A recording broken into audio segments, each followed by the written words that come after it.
Okay, so we're going to talk about standards of measurement today. We're going to throw around quite a few of your vocabulary words that you were assigned last week. It's really important that you're familiar with those. I know I stressed that before, but it's only going to help you in the long run. If y'all remember that you used SI units, that was one of your vocabulary words.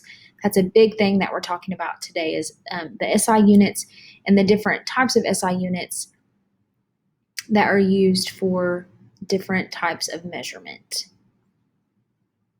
So let's go and get started. Standards of measurement, specifically talking about length, volume, mass, and density today. So units and standards, a standard is an exact quantity that people agree to use to compare measurements. For a measurement to make sense, it must include a number and a unit.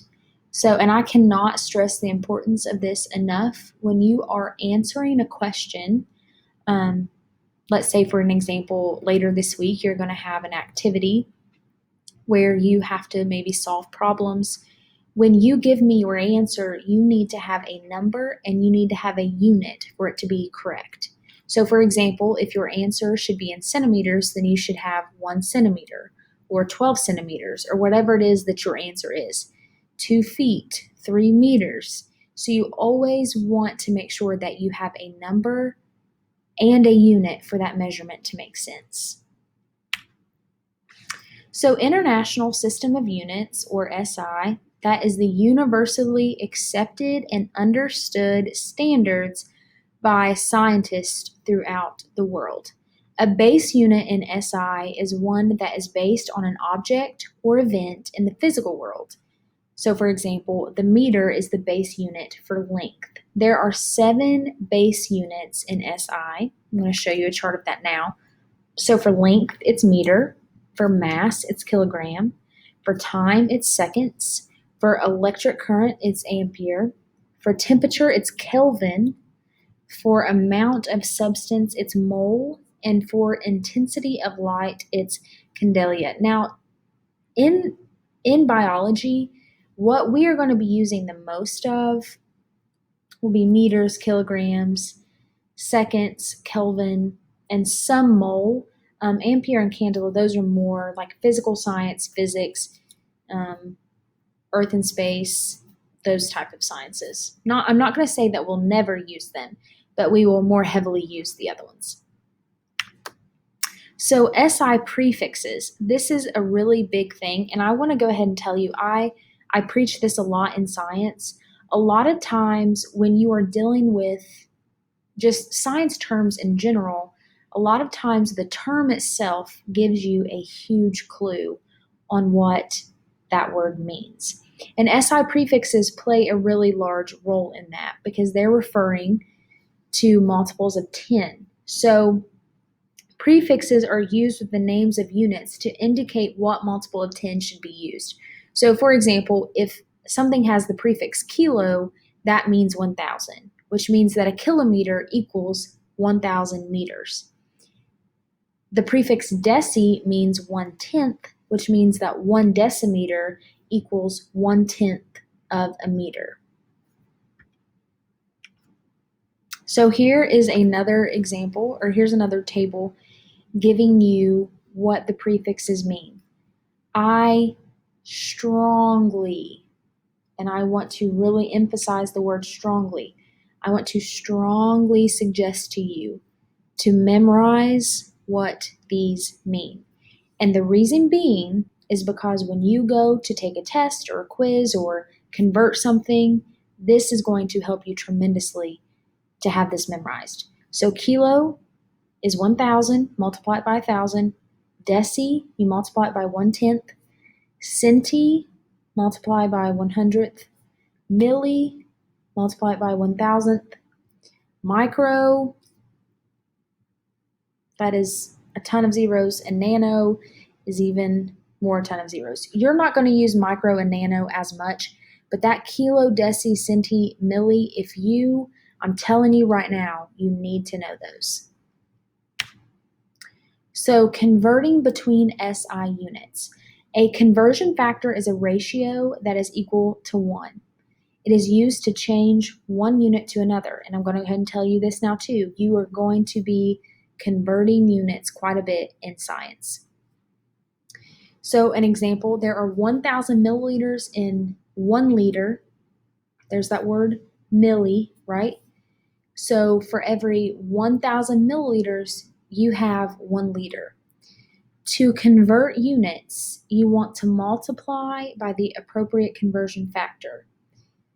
You're going to use the conversion factor with the new units in the numerator and the old units in the denominator. So the unit that you're getting rid of goes in the bottom, and the unit you're converting to goes in the top. I know that's a little confusing to hear in words or to read, so I'm going to show you. Okay guys, so I'm going to show you how to properly convert units. So in the last slide, I told you that when you're converting units, that you want the unit that you're trying to get rid of in the denominator and the unit that you're trying to convert to in the numerator, which I know just hearing those words or seeing those words is kind of confusing. So I want to show you what I mean by that. So let's say that we have 1.255 liters, and I'm wanting to convert that to milliliters. So anytime I'm wanting to convert, I'm going to be using a fraction. I'm going to be multiplying by a fraction. So go ahead and set that up.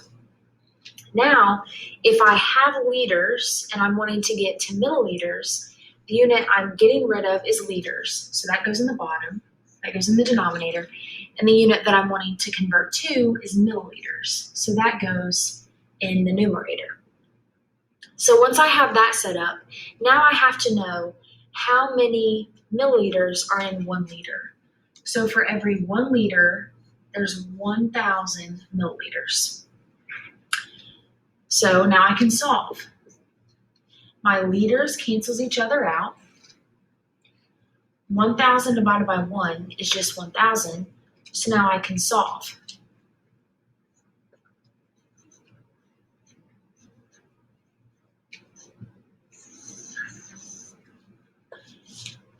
So for every, if I'm converting from liters to milliliters in this instance, 1.255 liters is equal to 1,255 milliliters. Now let's say, for example, that was reversed, right? Let's say I started with 1,255 milliliters and I'm wanting to convert that to liters. All the same rules apply. I'm getting rid of milliliters, so that goes in my denominator, and I'm wanting to convert to liters. So liters is now in my numerator. Well, this rule is still true. For every 1 liter, there's 1,000 milliliters, right? Once again, these units cancel each other out. 1 times 1,255 is 1,255. So now I'm dividing 1,255 by 1,000, and I get 1.255 liters. A good rule of thumb and a good way to remember what unit goes where, if you can't remember the rule that the unit that you're getting rid of is in the denominator, when you start with a number and with the unit, so let's say, for example, I have 5 liters and I'm wanting to convert that to milliliters, you know that whatever unit is here is always going to be on the bottom because they have to be able to cancel each other out. And anytime it's in the denominator, it's canceling this unit out.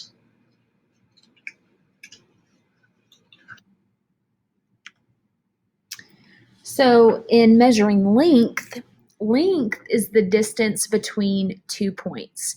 The SI base unit for length is the meter. The unit with which you measure will depend on the size of the object being measured.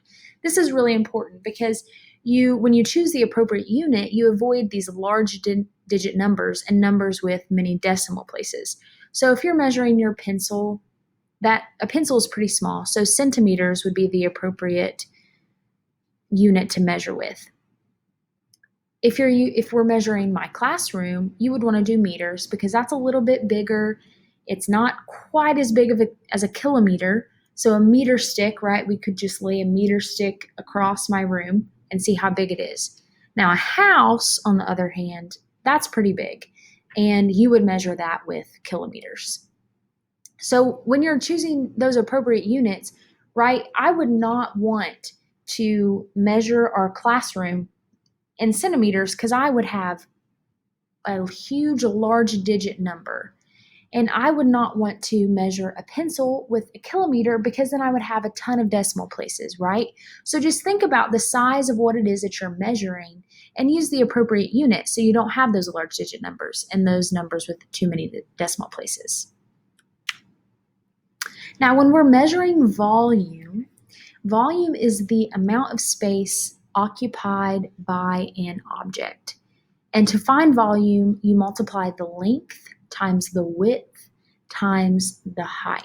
Now, when you're measuring volume, that is expressed in cubic units. You can see here that's meters cubed, that's centimeters cubed, and it goes on and on. But the way that you get this cubed is because you are multiplying 3 different lengths or 3 different sizes of something by each other. So this would be 1 centimeter, 2 centimeter, 3 centimeter. Well, I should say third unit of centimeters. I'm not saying 1 centimeter, 2 centimeter, 3 centimeter, but 1 unit of centimeters, 2 units of centimeters, 3 units of centimeters. So when you multiply all 3 of those, you essentially add the exponents. And if they each have 1, then it's going to end up being cubed. So liquid volumes are expressed in cubic centimeters. And this is something that you'll want to recognize and to remember. Most of the time when you're dealing with liquids, things are expressed in milliliters or liters. However, 1 milliliter is actually equal to 1 cubic centimeter. Now we have measuring mass. So mass is the measurement of quantity of matter in an object. Matter is anything that takes up space and has mass. So objects can have the same volume as one another. They may be the same size, but they have a different mass. So for example, you have a table tennis ball, right, and a golf ball. Those look to be the same. They look to take up the same amount of space. However, their mass is different because a table tennis ball would be lighter than what a golf ball would be. The SI base unit for mass is kilograms. So essentially when you're measuring mass, you're weighing it. You're seeing how much that it weighs. Now when we're measuring density, that is the mass per unit of a material, per unit volume of a material. So anytime it says per, that's kind of like a division problem. So density is equal to the object's mass divided by the object's volume. So for example, if you have an object that has a mass of 10 grams and a volume of 2 cubic centimeters, then you would divide 10 by 2 and you would get 5 grams per centimeter cubed. Now, here's what's important that you recognize. You still have to show your units here. And because you're using 2 numbers, you're using 2 different types of units, both units are going to be expressed in the final answer. And it's going to be expressed just like you did the problem. It was 10 grams of something, and you divided that by 2 cubic centimeters. So your answer is 5 because 10 divided by 2 is 5, but you couldn't cancel out grams and you couldn't cancel out centimeters cubed, so you combine them. So it becomes grams in the numerator because 10 was your numerator, 10 grams is your numerator, and cubic centimeters is in your denominator. When you are combining SI units like that, that is known as a derived unit. So a derived unit is a unit obtained by combining different SI units. So the example like we just used for density, but an SI unit multiplied by itself is also an example of a derived unit. So like we were talking with volume, right? A cubic meter would be an example, and a liter would be an example of a derived unit because it is based on the cubic decimeter.